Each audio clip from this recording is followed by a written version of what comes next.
A long time ago, a big Windigo stole an Indian boy.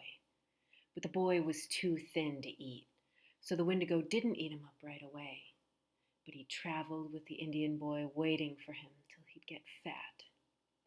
The Windigo had a knife, and he'd cut the boy on the hand to see if he was fat enough to eat. But the boy didn't get fat. My name is Shannon Herbert. I teach English at Santa Monica College and first read about the Windigo myth in Robin Wall Kimmerer's magical book, Braiding Sweetgrass: Indigenous Wisdom, Scientific Knowledge, and the Teaching of Plants. In that book, she writes, the Windigo is the legendary monster of the Anishinaabe people, the villain of a tale told on freezing nights in the North Woods. You can feel it lurking behind you.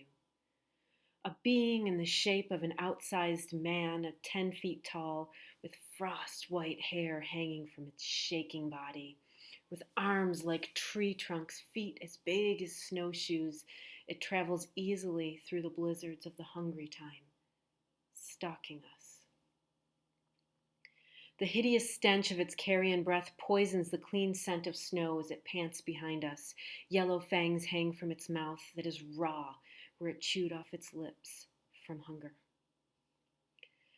Kimmerer goes on, cautionary Windigo tales arose in a commons-based society where sharing was essential to survival, and greed made any individual a danger to the whole.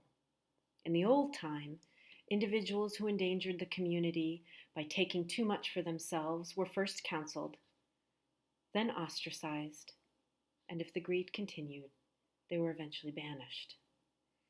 The Windigo myth may have arisen from the remembrance of the banished, doomed to wander hungry and alone, wreaking vengeance on the ones who spurned them.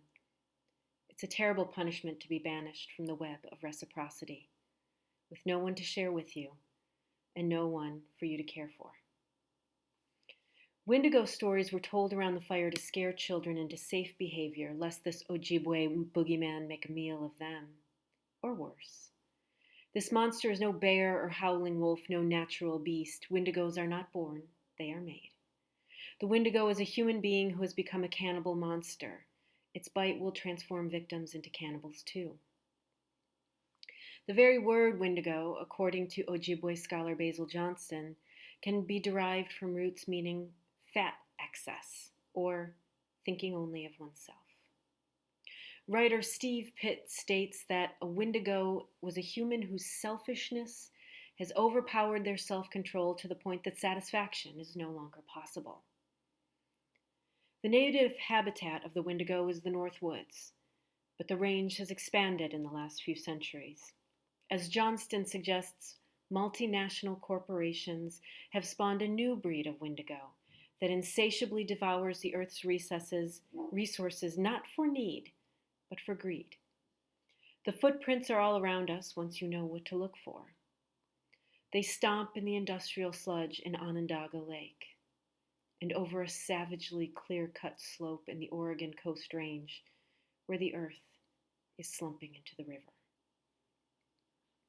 You can see them where coal mines rip off mountaintops in West Virginia, and in oil-slick footprints on the beach of the Gulf of Mexico, a square mile of industrial soybeans, a diamond mine in Rwanda, a closet stuffed with clothes. Windigo footprints all. They are the tracks of insatiable consumption. So many have been bitten. You can see them, walking the malls, eyeing your farm for a housing development, running for Congress. Thank you for listening.